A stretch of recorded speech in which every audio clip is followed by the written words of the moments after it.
A tin bowl clattered from her hands as a boot crushed it flat, soup spilling into the dust while men laughed and closed in. Silas Rourke stepped through them, coat shifting just enough to show the jagged burn crawling up his wrist. He saw the brand on her neck, railroad property, recently cut loose. Not free, not safe. She reached for crumbs anyway. His hand caught hers mid-grab, eyes lifted, watching, waiting, because pulling her from that street meant Silas would be stealing from the most powerful company in 3 counties.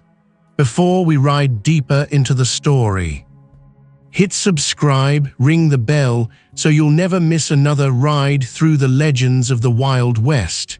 Now, let's get back to the trail. The man with the boot looked up first. He had a red neck, a cheap black hat, and the sort of grin that grew mean when it found company. 2 others stood with him near the boardwalk, hands lazy at their belts, not drunk enough to stagger and not sober enough to hide what pleased them. Around them, townsfolk moved slower than before. Faces turned, then turned away. No one wanted to be the first man seen looking at railroad trouble. "She ain't yours, Rourke," the red-necked one said. Silas kept hold of the woman's hand. It was cold. So light it scarcely felt real. Her fingers twitched once, as if she expected him to drop them the moment someone ordered it. "She ain't anybody's," Silas said. That pulled a few more eyes. The woman did not speak. She stood with the dust on her skirt and broth drying dark on the hem. Her hair had been hacked short in places, as though someone careless had taken shears to it. Beneath the dirt, her face looked too fine for the street, too worn for her age. A thin cord hung at her throat, tied tight under the collar of a faded dress. Not jewelry, something hidden. The man's grin thinned. "That mark says different." Silas had already seen it. The brand had been cut at badly, leaving the skin around it swollen and raw, a bar and wheel. The Blackstone and Western line. Men knew that mark from freight wagons, mule teams, storehouses, labor camps. It was not spoken of loudly, but it was known. He bent, picked up the woman's tin bowl, and laid it on the boardwalk rail where it no longer mattered. Then he looked at the 3 men. "You done?" The one with the boot searched Silas's face for some sign of bluff. He found none. Then his gaze dropped to the burned wrist where scar tissue pulled white against the tan and disappeared beneath Silas's cuff. That scar had its own story in this county. Not all of it true, enough of it useful. The man backed off half a step and tried to make it look like he had chosen to. "Blackstone boys are ridin' in by sundown. Then I reckon you best go meet them." Silas turned the woman toward the alley beside the mercantile. She resisted at first, not from stubbornness, but from habit. He could feel it in the way her arm drew tight. A creature trained by hard handling learns to fear gentleness. He loosened his grip, enough that she could pull free if she meant to. She did not. The laughter behind them had gone quiet. They crossed the street under a row of watching windows. A wagon creaked somewhere down toward the livery. A church bell struck the half-hour, thin in the heat. Silas led her past the barber, past the feed store, past the marshal's office where no one stood in the doorway, though someone surely watched through the slats. At the end of the street, his buckskin mare waited at the hitch rail, head low, reins looped twice. Silas untied them. "Can you ride?" The woman's lips parted. No sound came. Then she gave one small nod. He put a boot in the stirrup, swung up, and reached down. She looked at his hand the way she had in the street, like it was something dangerous to trust. Then she set her palm in his, and he drew her up behind the saddle. Her weight against his back was hardly more than a bedroll. He did not take the road south to his ranch right away. First, he rode west out of town, toward the dry wash and the low ridge where a man could stop unseen and look back. He pulled up among mesquite and stone. From there he watched the town breathe in its false peace. Tiny figures moved at the depot. Dust rose on the northern trail. Riders, not 3, more. He could make out the dark box of a freight wagon behind them and the glint of gun barrels in the sun. Company men, fast enough that word had ridden ahead of them. Behind him, the woman whispered, "You should let me go." He had not heard her voice before. It was hoarse, split at the edges. Silas kept his eyes on the trail. "If I was going to do that, I'd have left you in the street. They'll come to your land. They may. They'll take it." He turned then and studied her face properly. Eyes the color of creek water under shade. Not weak, not broken either, though a lesser hardship might have done it. There was caution there, and shame, and a stubbornness sitting quiet under both. You know them well enough to say so. A wind stirred the brush. She lowered her gaze. "I know what they do." That was answer enough. Silas wheeled the mare south. The road to his place ran along a dry riverbed and then climbed through scrub toward a spread of thin pasture, low fencing, and one weathered house set back from the cottonwoods. It was not much of a ranch by county measure. 80 acres under claim, water rights that mattered more than the land itself, a corral, a barn with one wall leaning, and cattle enough to keep a man working and a bank patient. Silas had built half of it twice, the first time with his wife, Clara, the second time alone. He felt the woman sway once as the horse stepped through a washout. He reached back without thinking and steadied her arm. Burn scars at his wrist tightened with the movement. The old tissue did that when storms threatened or hard use found it. Today the sky was clear. Trouble alone could make it ache. When they reached the yard, he dismounted first, then helped her down. She did not fully stand at once. Her knees threatened her. He waited until she found her balance. Then he led her to the porch. "You can sit," he said. She remained standing. "All right." He opened the door and motioned her inside. The house held the cool dimness of shut windows and thick plank walls. A table stood near the hearth, 2 chairs, a shelf of tins and crockery, a narrow bed in the back room, another small cot near the wall. On a nail beside the door hung Clara's blue shawl, still where it had been for 3 winters now because Silas had never once found the strength or the reason to move it. The woman saw it. Her eyes caught there and then slid away. Silas took a kettle to the water pump outside, filled it, and came back. He set coffee to boil, though he doubted she needed coffee. Then he opened the bread crock, found half a loaf, cut thick slices, and laid out beans, cold beef, and the last of a hard yellow apple. When he turned, she was still standing near the wall, hands locked together as if waiting instructions. "Sit," he said again, softer now. "Food don't bite." She moved then, slowly. She lowered herself into the chair with the care of someone accustomed to being struck for choosing the wrong place. He set the plate before her. For one heartbeat she stared at it. Then she ate with both hands, fast and silent at first, then slower when her body remembered the meal might stay with her. Silas poured water instead of coffee and pushed it over. She drank half in one pull. Outside, his old dog Bristle gave one short bark and settled again in the shade. Silas stood by the door and watched the yard through the crack. "What's your name?" he asked. She swallowed. "Eliza." "Last name?" A pause. "Vance. You got family?" "No." The answer came too quickly, like something practiced. He let that rest. "How long you been running?" 3 days, maybe 4. He looked at her neck again. "Who cut the mark?" "I did."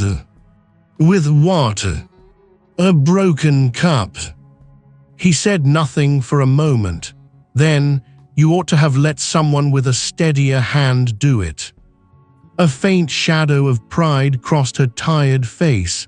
There was no one else. That too was answer enough. She finished the bread and half the meat before shame slowed her. "I'll work for it," she said. "Wash, mend, anything." "I didn't ask." "Men always ask." Silas leaned one shoulder against the jamb. "Not this man." Her eyes lifted to him properly for the first time then, searching for the trick in it. He had broad shoulders gone lean with the years, a face weathered more by wind than age, and hair dark once, but now threaded at the temples with iron grey. He was not old, though grief had a way of aging a man sideways. His mouth seldom looked ready for a smile, but neither did it bend easily toward cruelty. The burn at his wrist was plain where the sleeve had ridden up. Above it, near the cuff, a small neat patch had been sewn by a careful hand long dead. When she looked too long at that patch, he drew the sleeve down. Before either of them spoke again, hoofbeats sounded in the yard. Not company pace. Slower, familiar. Silas stepped outside and found Davy Henshaw at the rail, a narrow man with whiskers like broom straw and a face made for worrying. Davy ran the livery in town and had known Silas near 20 years. He kept his hat on, which meant he was troubled enough to forget manners. "You fetched a storm home with you," Davy said, "so I've heard. Blackstone riders come in hot. Asked after a woman with a cut brand and a mouth full of lies. Asked after you too." Silas rested one forearm on the porch post. "And what did you tell them?" "That I ain't fool enough to lie where they can hear me. Told 'em you rode south." Davy glanced toward the house. "Marshal Kettler says this don't concern the town. Means he'll stand clear till someone richer than him says otherwise." That sounded like Kettler. Davy shifted in the saddle. "Silas, I come because your wife was kind to mine when the fever took our little boy. I ain't forgot it. So hear me plain, turn the girl over, tonight, before the company writes this into law and makes your ranch an example."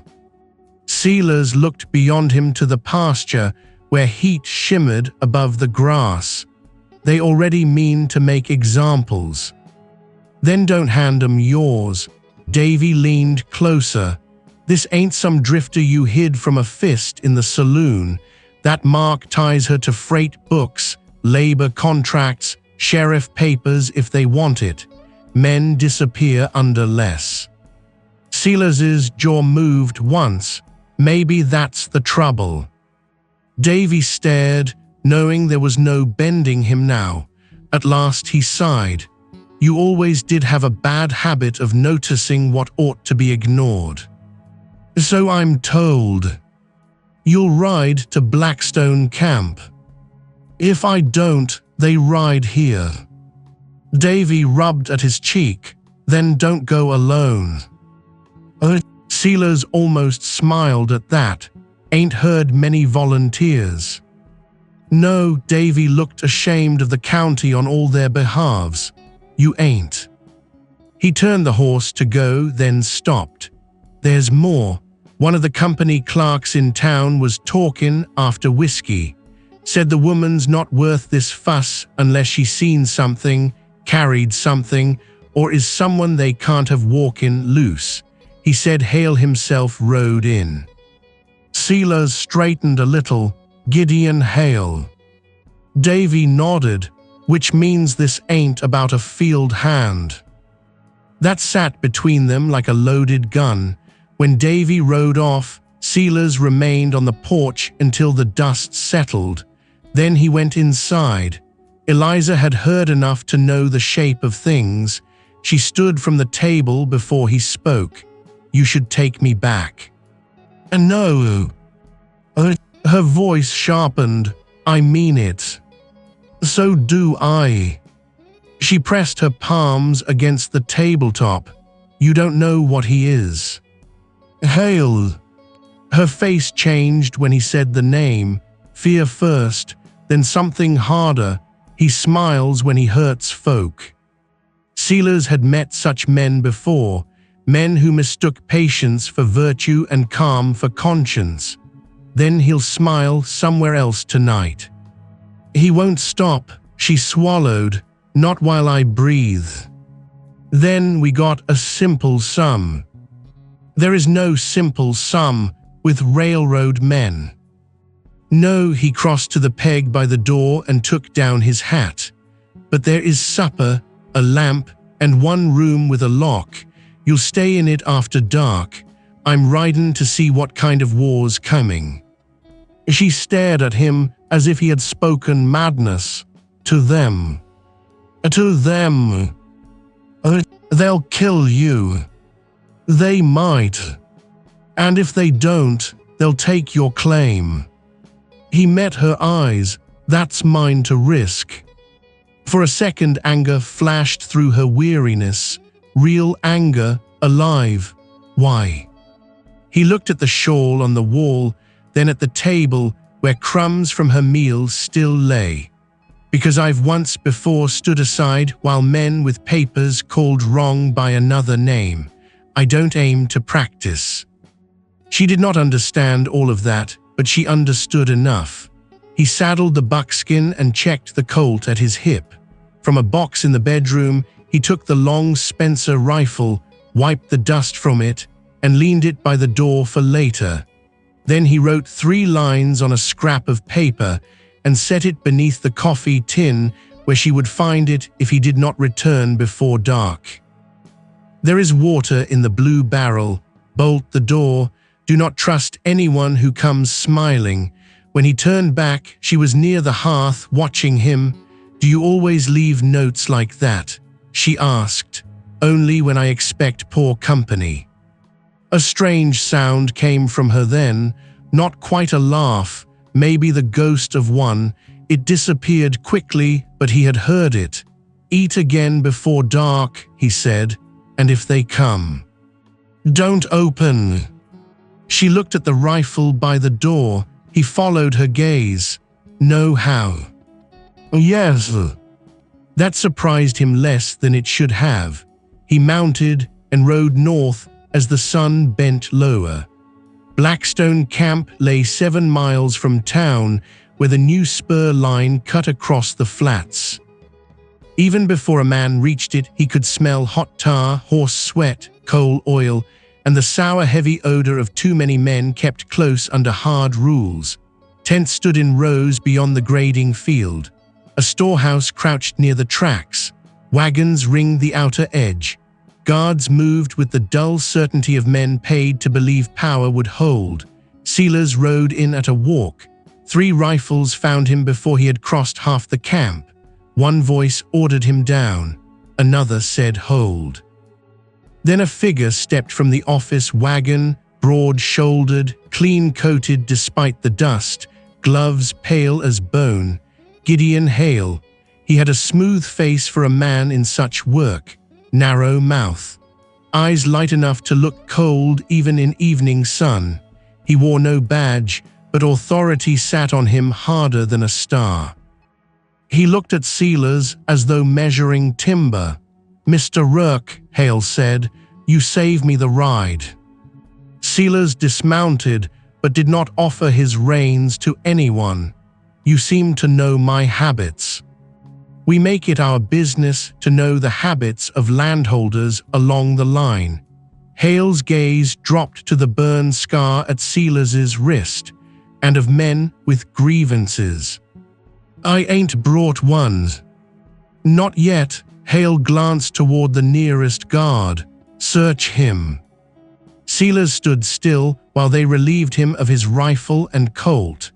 One guard found the sheath knife at his boot and smiled too eagerly when he drew it free. Hale noticed. Try not to enjoy your work so loudly, Mr. Prout. It lowers standards.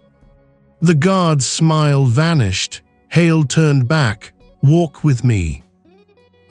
They passed the grading crews, most done for the day, men eating from pails or sitting on ties with the slump of exhausted bodies.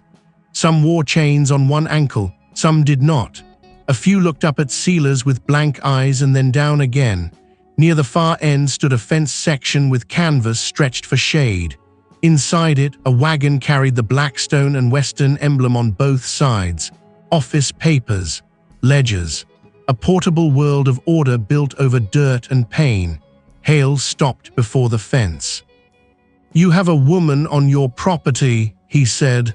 "I have a guest." Hale's smile barely moved.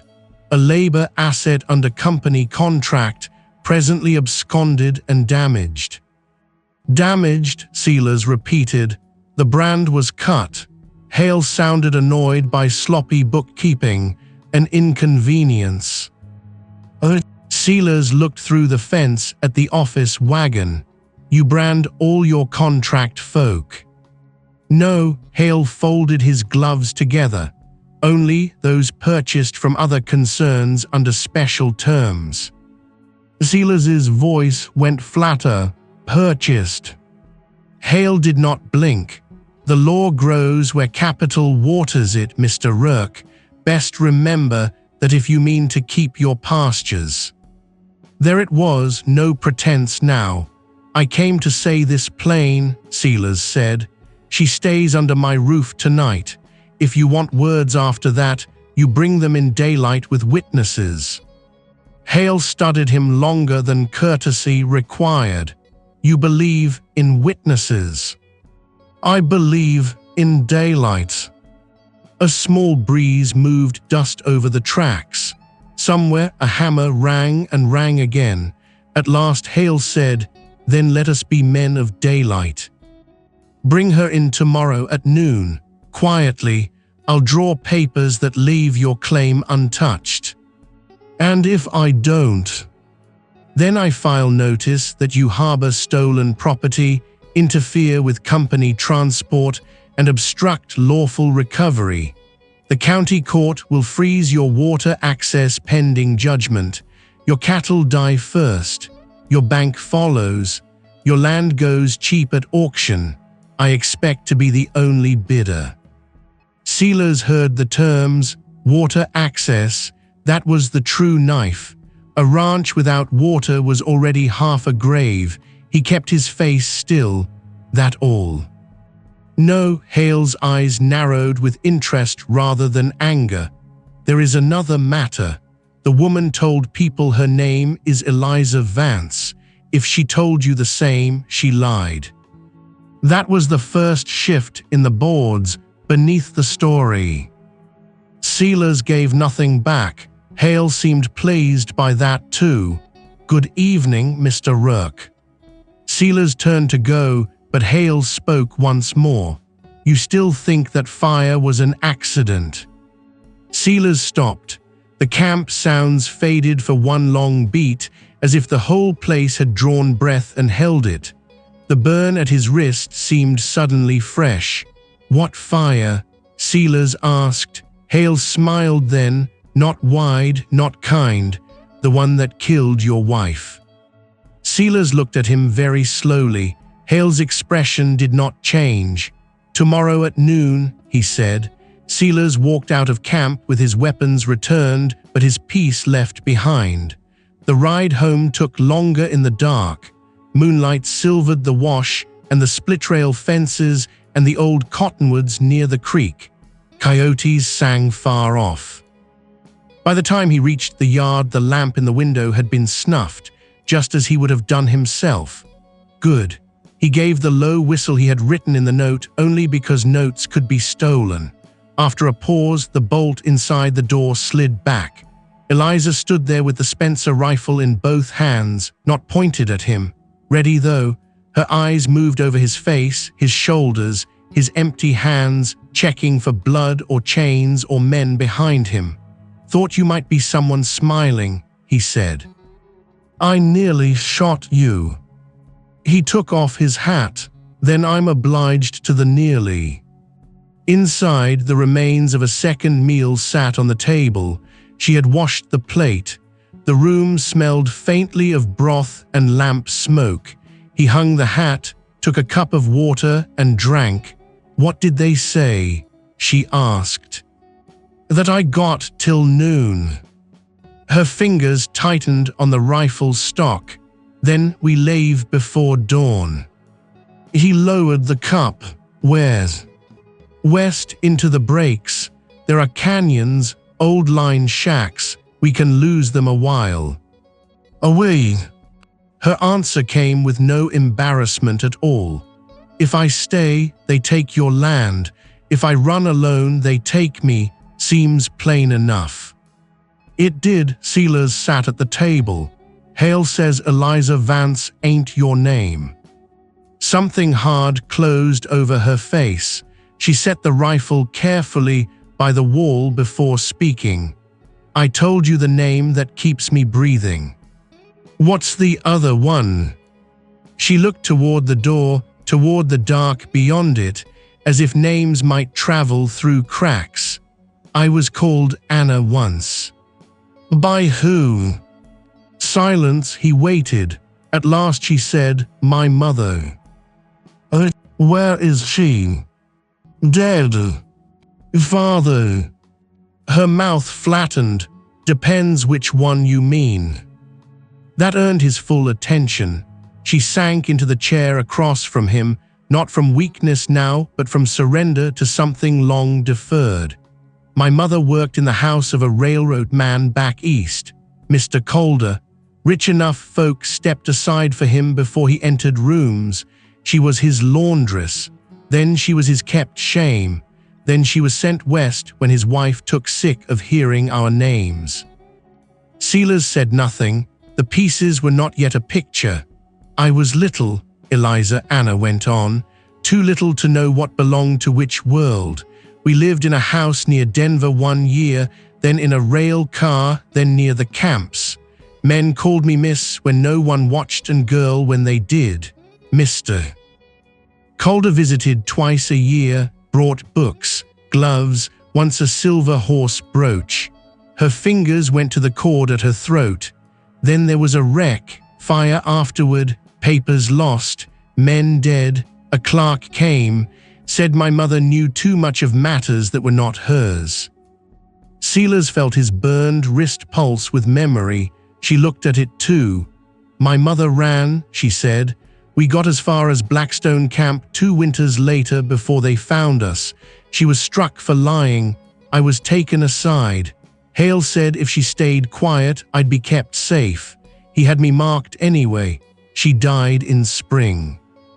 The room held only the small hiss of the lamp. "And you've been there since," Silas said. She nodded once. "Why now?" "I heard them speak in the records wagon, Hale and a man from the east. They said Mr. Calder is dead.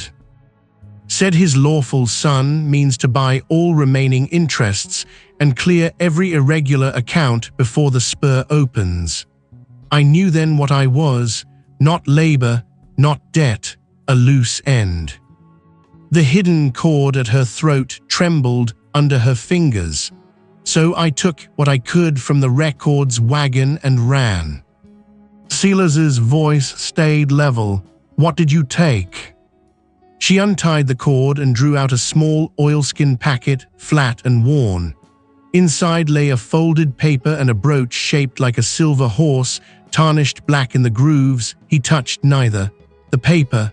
he asked. "Part of a birth entry. My mother hid it. Not enough to prove all of it. Enough to start questions." She swallowed. "The brooch he gave me himself. Hale saw it once and said if I ever showed it to anyone, I'd lose the hand that held it."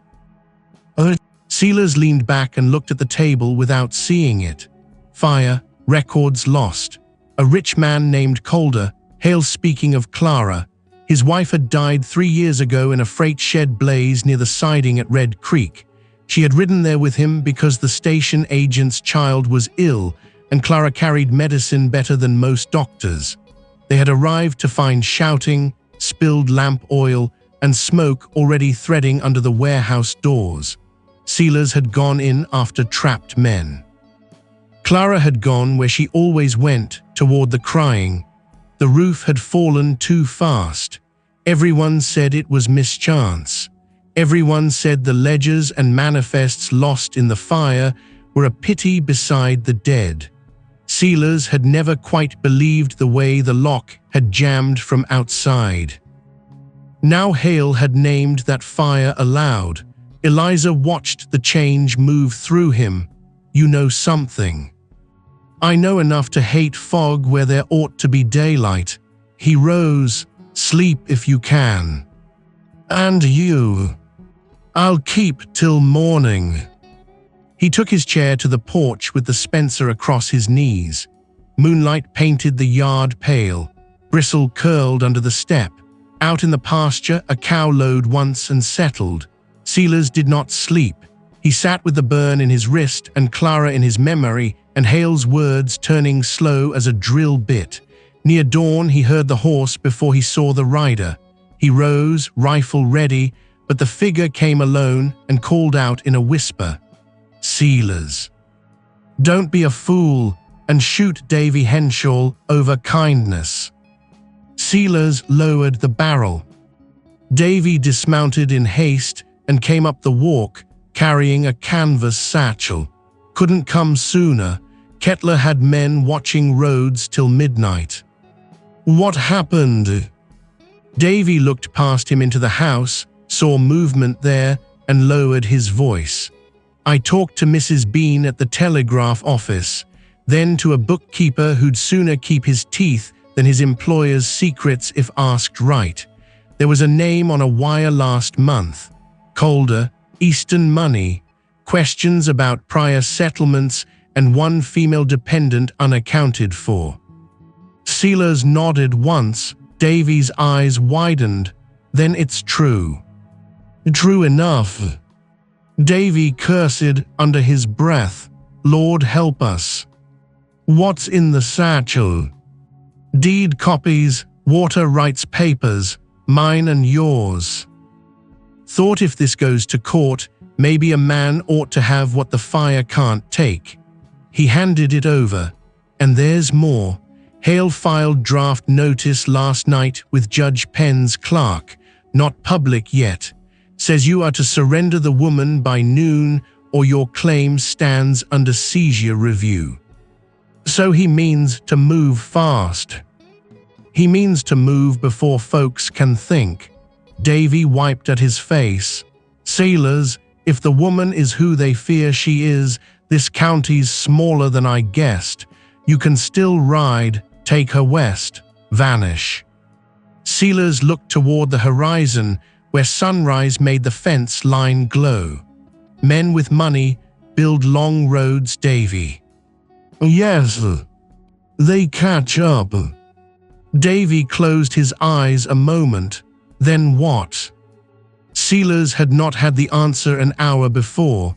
Now he did, not all of it, enough. "I ride to town instead of away." Davy stared at him like a man considering a fever. "Town. In daylight, with witnesses. You aiming to get yourself buried proper?" "Maybe, but not quiet." By mid-morning they rode in. Silas wore his cleanest shirt, though the collar was frayed. Eliza rode on a borrowed bay from Davy's livery, a shawl over her head and a band of cloth at her throat, not to hide the wound entirely, but to keep men from staring long. Davy followed behind with the satchel and an expression grim enough to sour milk. Word outran them. By the time they reached the square, townsfolk had gathered in uneasy rings beneath awnings and along the boardwalk. The marshal stood near the jail with two deputies, who looked more tired than brave. Judge Penn had been fetched from his office above the Mercantile. Gideon Hale waited near the depot in pale gloves, coat buttoned, boots polished as though he had come for church. He smiled when he saw Silas. Then he saw Eliza dismount under everyone's gaze, and the smile altered, not with fear, with caution. Marshal Kettler cleared his throat. "Mr. Rourke, Mr. Hale, Judge Penn is present only as observer. Let's keep this within order." "Order," Hale said lightly, "is all I have ever asked." Silas stepped forward. "Then hear this in front of people. The woman ain't property." A murmur rolled through the square. Hale held up one folded paper. "Company contract says otherwise." "Show it," Silas said. Hale did not. Instead he turned to Eliza. "Come along, Anna Calder. This has gone far enough." The name struck the crowd like dropped iron. Eliza went still. Judge Penn frowned. "Calder." Hale recovered at once. A pet name from childish years, nothing material. But the damage had been done. Faces shifted. Davy's jaw fell open. Even Kettler straightened. Silas saw the opening and stepped into it. If it ain't material, why use it? Hale's gaze sharpened. Because truth sometimes saves time. "Then let's try some." Silas turned to the crowd. "She says Calder fathered her and hid her under labor books after a fire. She says Hale kept her marked and buried. She says the company means to silence what's left." A few women gasped. Men looked at one another and then at Hale, measuring how much disbelief was safest. Hale gave a slow, sad shake of his head, as if sorrowed by rustic foolishness. "A touching tale. Shall we let every beggar with a scar and a trinket undo property law?" Eliza's hand went to her throat. She drew out the silver brooch. Sunlight caught it, a horse rearing, delicate and expensive. Hale's face changed almost too little to see, but Silas saw it. Judge Penn stepped down from the boardwalk. "May I?" Eliza looked at Silas once. He gave the smallest nod. She placed the brooch in the judge's hand. Penn turned it over.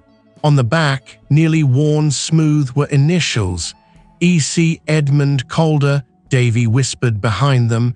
Hale lifted his chin. "A trinket proves sentiment, not legitimacy." "Then read this too," Silas said.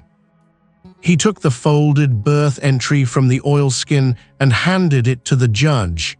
Penn read once, then again. He did not look pleased. "This is partial. It's enough to ask why a labor asset keeps a gentleman's private token and a record hidden from company books," Silas said. Hale spread his hands. "Because liars collect props." Then a new sound broke the square. Hoofbeats, fast, many, all heads turned. A string of railroad riders came hard from the north road, dust boiling behind them. At their center, slumped in a saddle and tied there by the chest, rode a man bleeding through his shirt. They hauled up so sharply horses screamed. One of the riders slid down and shouted, "Mr. Hale." The man in the saddle sagged as they untied him, not dead, barely conscious. Blood darkened his side. His face was pale under the grime. Silas knew him at once. Prout, the smiling guard from camp. "He talked," the rider said, breathless. "Some of the men found out. He tried to ride in first. They knifed him and set for your camp stores. There's mutiny in the grading line." Hale's calm cracked for the first time. Prout groped weakly at Hale's sleeve. "Records wagon," he whispered. "Men from east took the red ledger, said no witnesses left after today." Then he saw Eliza. Horror moved through him like pain. "They sent Crow," he rasped, "for the ranch." Silas was already moving. He swung into the saddle before Davy could shout after him. Eliza grabbed the bay's reins and mounted too. Hale barked orders, but the square had turned to chaos. Riders shoved past one another. The marshal called for order he did not possess. Judge Penn clutched the brooch and paper like a man holding a live coal. Silas kicked the buckskin into a run. The road home blurred beneath them. Eliza rode close enough that he could hear the horse laboring. Twice he nearly told her to fall back. Twice he saw the set of her jaw and kept silent. They crossed the dry wash at speed, climbed the rise, and topped the ridge above the ranch just as black smoke began to crawl upward from behind the barn. Crow had come. Silas counted 4 horses in the yard and 1 wagon turned broadside near the well. Men moved at the porch. One already carried a torch. Silas never slowed. The Spencer cracked from his shoulder and the torch flew from the man's hand. Horses screamed. Eliza veered left just as he had once taught Clara in happier days, cut wide, make them split their eyes. A gunshot snapped from the wagon, dirt spat near his stirrup. He fired again. One rider pitched from the saddle. Bristle came out from under the porch like a gray bullet and fastened himself to a man's calf. The man shrieked and went down cursing.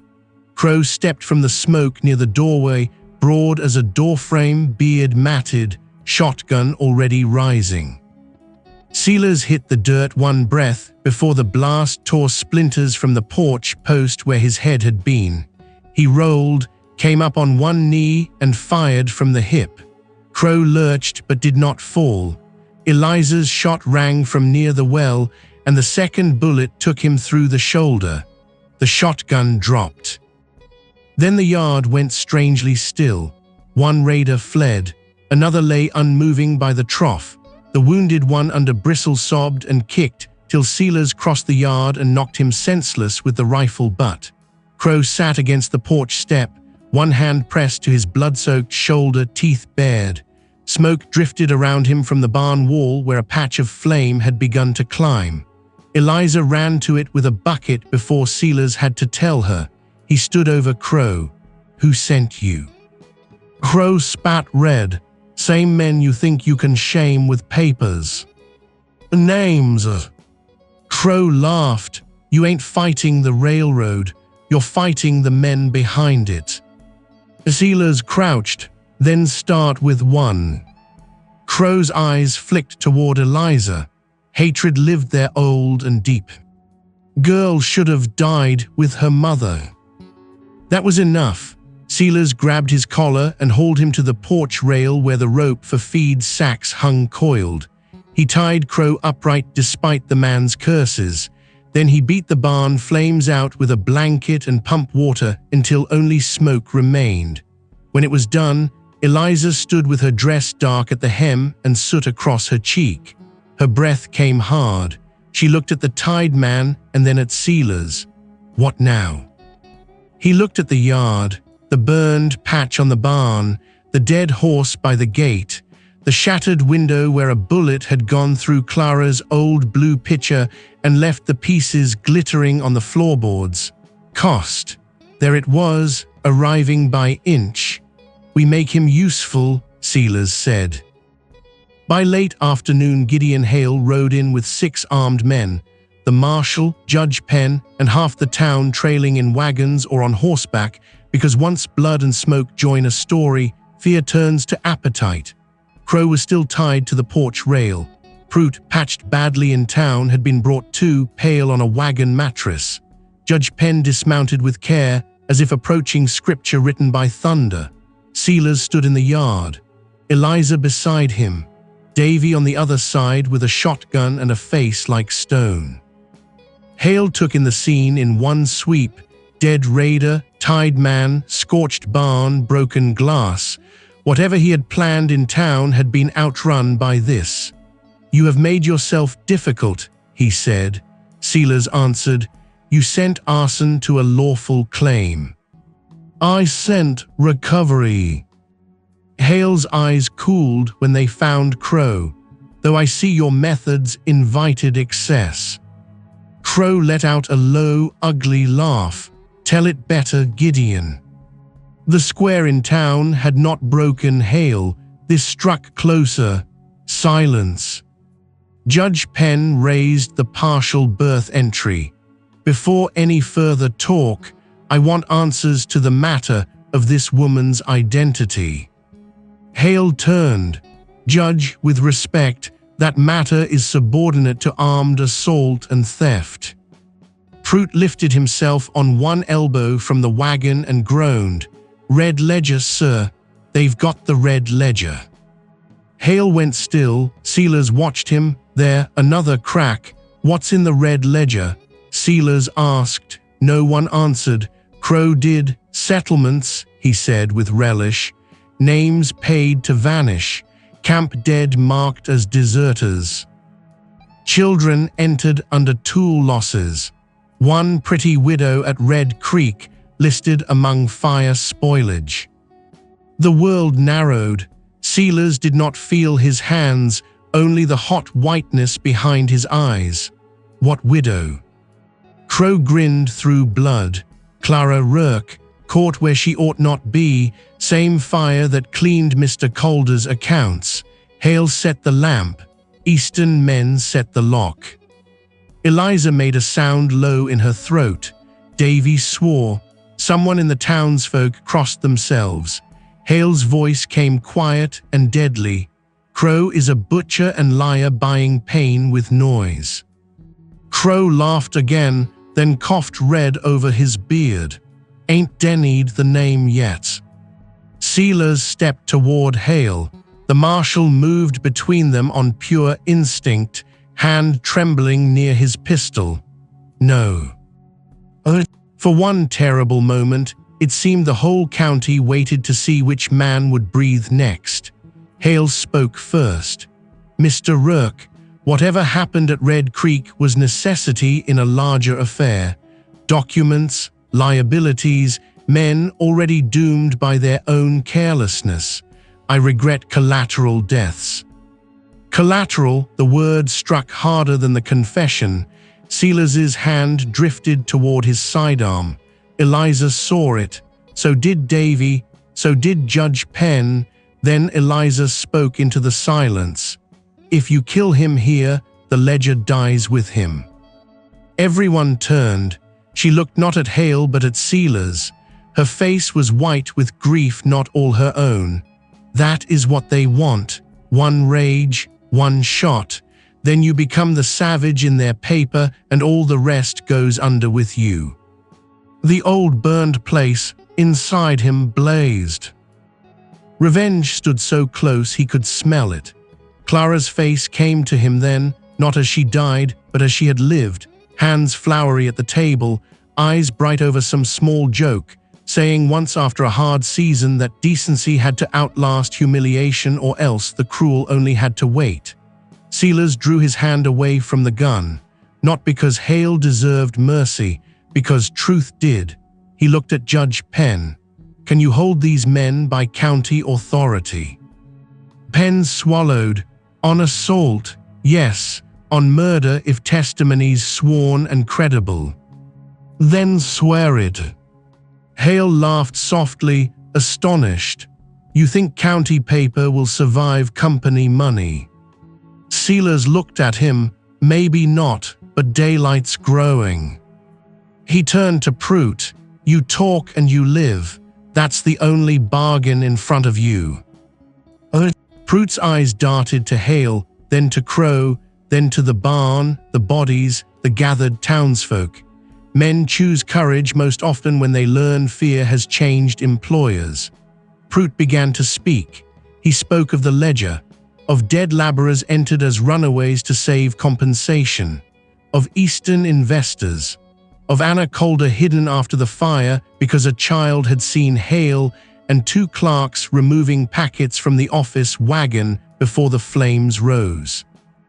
Of Clara Rourke arriving with medicine and pounding on the locked side door until she too became a witness, of orders shouted, of not opening, of letting the fire carry what conscience would not. By the time he finished, evening had laid long shadows over the yard. Judge Penn's hand shook as he wrote. Marshal Kettler looked like a man who had discovered too late that standing aside was a kind of choosing. The townsfolk no longer watched like spectators, they watched like jurors. Hale alone remained composed, but the effort of it showed now.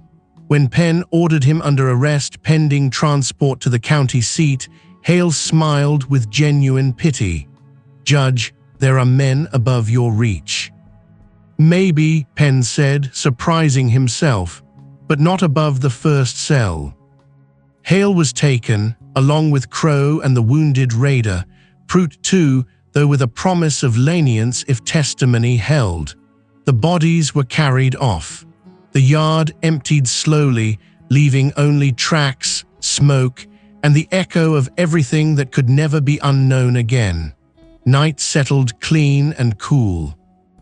Davy stayed to mend the shattered window with canvas and to help drag the dead horse beyond the pasture line.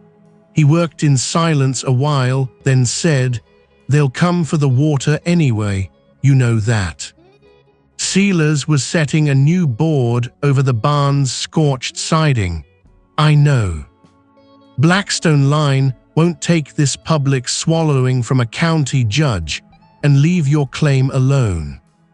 "No." Davy hammered one nail too hard. "Then after all that, you still lose it."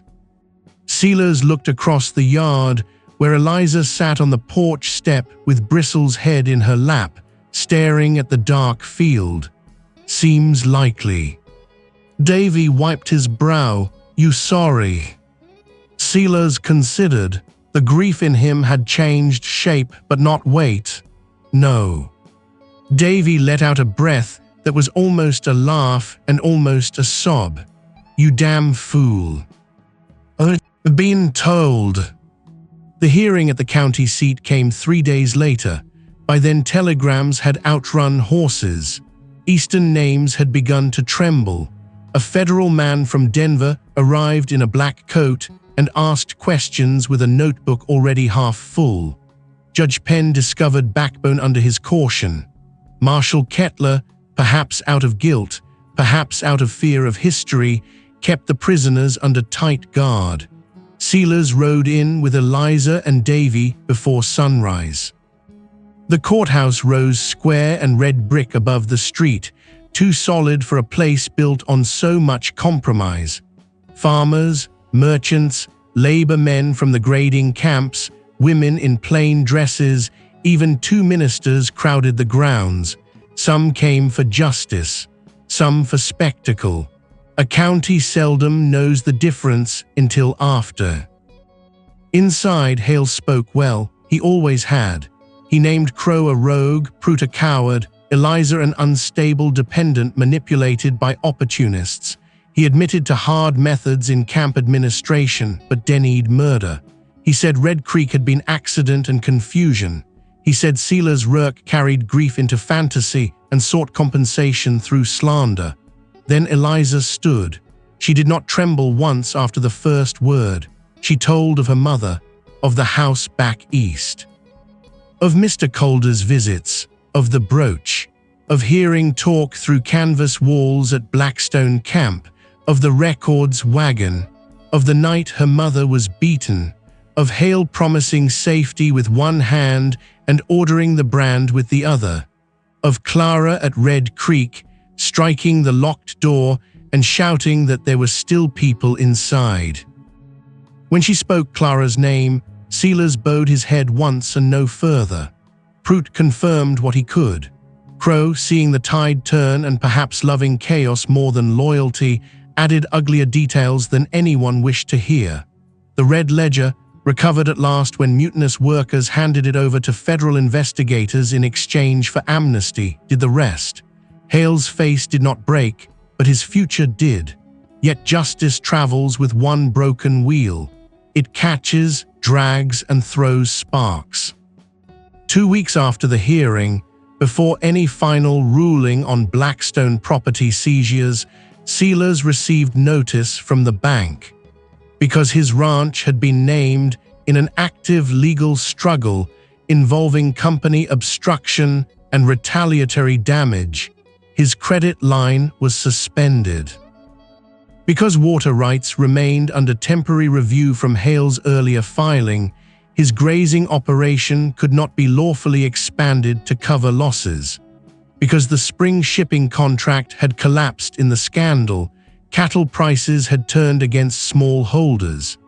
In plain speech, he could either sell half his herd cheap and somehow keep the place breathing, or he could fight for months he did not have and watch the land die first.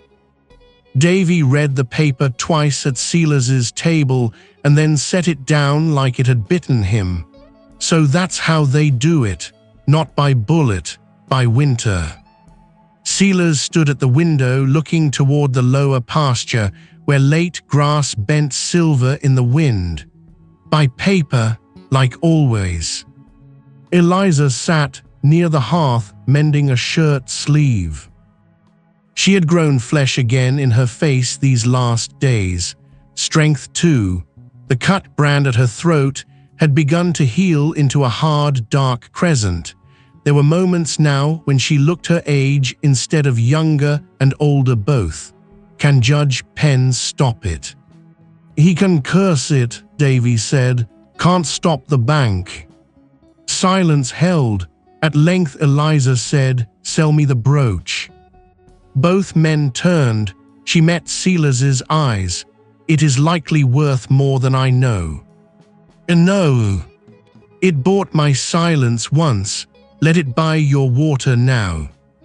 He crossed the room and placed the shirt back in her hands. "It stays yours. You may lose the ranch." "I may. Because you took my hand in the street." His voice stayed steady, "Because I was already the sort of man who would." Her chin lifted, but her eyes had gone bright. "You cannot save everyone and keep all you own." "No," he said, "that's near the lesson." She looked down at the mending. "Then what becomes of me when the lesson's done?" He had no answer ready. That troubled him more than the bank paper. The final move came on a windless evening. A messenger from the federal office rode out with sealed notices. Blackstone's regional holdings were frozen pending deeper inquiry. Hale would stand trial beyond the county. Several camp foremen had fled. Eastern investors were fighting among themselves. Yet none of that restored a shipping contract or reversed a bank's caution. The messenger also brought private word from Judge Penn. "Your testimony mattered. Your land may not survive it." Silas read the line twice, folded it, and set it in the stove. That night he saddled the buckskin before dawn and rode the fence lines alone. He checked every gate, every water trough, every corner post Clara had once painted with oil to keep rot out. He paused at the cottonwood where she had tied ribbons one spring because she said bare things were not improved by staying bare. The ribbons were long gone. The memory was not. When he came back, the sun had just struck the porch. Eliza was waiting there with 2 cups of coffee. He took one. "You're up early." "I thought you might be leaving without words." "Wasn't planning to." "What were you planning?" He sat on the step below her. The porch boards creaked under his weight. "Auction in 10 days. Bank won't wait longer than that. I can fight and likely lose slower, or sell what's left myself and pay clean." She went very still. "You're giving it up." "I'm choosing who takes it." He stared across the yard. "Davy wants the north pasture. Bean wants the lower hay patch. Penn says there's a church family from Kansas looking to settle if the title clears. Better that than Blackstone scavengers picking bone." The words cost him more than he let show. Eliza set down her cup. "And you haven't thought past the horse." "Yes, you have." He looked at her then. She had become harder to lie to. "At first," he said, "I figured west. There's always west till the mountains run out. Work on a drive maybe. Guard some freight that ain't cursed." He paused. "Lately I ain't been sure." She folded her hands in her lap. "Nor have I." The morning breeze moved a loose strand of hair across her cheek. She tucked it back with fingers no longer shaking from hunger. "I have never belonged anywhere decent," she said. "I should like to know how that feels before I die." Something in him shifted at that, small, deep, dangerous in its tenderness. He looked away first. The auction drew half the county. Silas sold cattle, tack, the wagon, spare tools, and finally the deed itself in divided parcels just as planned. Davy took the north pasture and swore before witnesses to keep the grave by the cottonwoods fenced and clean. Mrs. Bean's cousin bought the hay patch. The Church family from Kansas, solemn and stunned by their fortune, took the house and barn with promises to honor the title once Federal Review cleared. The price came lower than the place deserved, higher than vultures wanted. It would cover the bank and leave little besides a horse, a rifle, and some cash in a tin strongbox. When the hammer fell on the house, the sound seemed to travel through Silas's ribs. He did not flinch. Eliza stood beside him through all of it, not hidden, not ashamed. Several women spoke to her kindly now. Some men removed their hats when they passed. Reputation had shifted in the county, just as Penn predicted. Yet honor is a poor substitute for a roof when winter comes. At sunset, after the buyers drifted off and dust settled over the empty pens, Silas carried Clara's blue shawl out to the porch. He had not touched it in 3 years. Eliza watched from the doorway. He held the fabric a long time. Then he folded it once, twice, and placed it in her arms. Her breath caught. Silas. She'd have wanted it used. She should keep it herself. She don't need cloth anymore. Tears gathered in Eliza's eyes but did not fall. And you. He looked around the house for the last time, the bare shelf, the clean table, the nail where the shawl had hung. I've kept enough ghosts. He turned to go down the steps. Wait. He stopped. She came after him onto the porch, one hand clutching the blue shawl against her. The evening light caught the healed edge of the scar at her throat and made it shine faintly silver brown. In town that day, she said, voice unsteady now, you took my hand and said without words I would not beg again. Was that only for the meal? He met her gaze. No. For the night then. No. She searched him for how long? The yard stood quiet around them, Bristle asleep under the step, the cottonwoods stirring, the house no longer his, the land already half memory, everything stripped down to what could be said plain. Silas spoke as he always did when truth mattered most. For as long as I've got 2 hands fit to work and a name fit to stand under, that's all I can promise. It was not poetry, it was better. Eliza let out one broken breath that might once have become a sob and now became something steadier. Then I would rather ride uncertain with an honest man than live safe under any roof bought by fear. He had faced fire, guns, courts, and the ruin of his own land with less difficulty than the silence that followed. At last he said, "You know folks will talk. They have done little else my whole life." A corner of his mouth moved, not quite a smile. Enough. 3 days later they rode west. No procession saw them off. No speech marked the leaving. Davy came at dawn with a sack of flour, coffee, jerky, and more feeling in his eyes than in his words. Judge Penn sent a letter of reference to a cattle outfit near the river territories. Mrs. Bean pressed preserves into Eliza's hands and kissed her cheek. Marshal Kettler, in an act of late humility, tipped his hat to Silas and said, "I should have stood sooner." "Yes," Silas answered. Kettler took the rebuke as earned. They rode out under a pale sky with the buckskin, the bay, bedrolls tied neat, Clara's shawl folded in Eliza's saddlebag, and the silver horse brooch pinned hidden inside it where no greedy eye would chance upon it soon. The road west was no less hard for being honest. They camped by creeks and in lined shacks, and once under the lee of a sandstone wall, while rain came slanting and cold. Silas found work along the way, mending fence for one widower, breaking a pair of skittish colts for another, guiding a freight wagon past washouts where bandits preferred fools. Eliza worked too, cooked, read ledgers better than most men expected, spoke gently to frightened children in emigrant camps, shot straight when coyotes pressed too near a herd at night.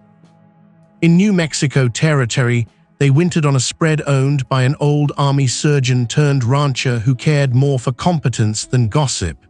He had lost 2 sons to fever and valued quiet folk. Silas rode line.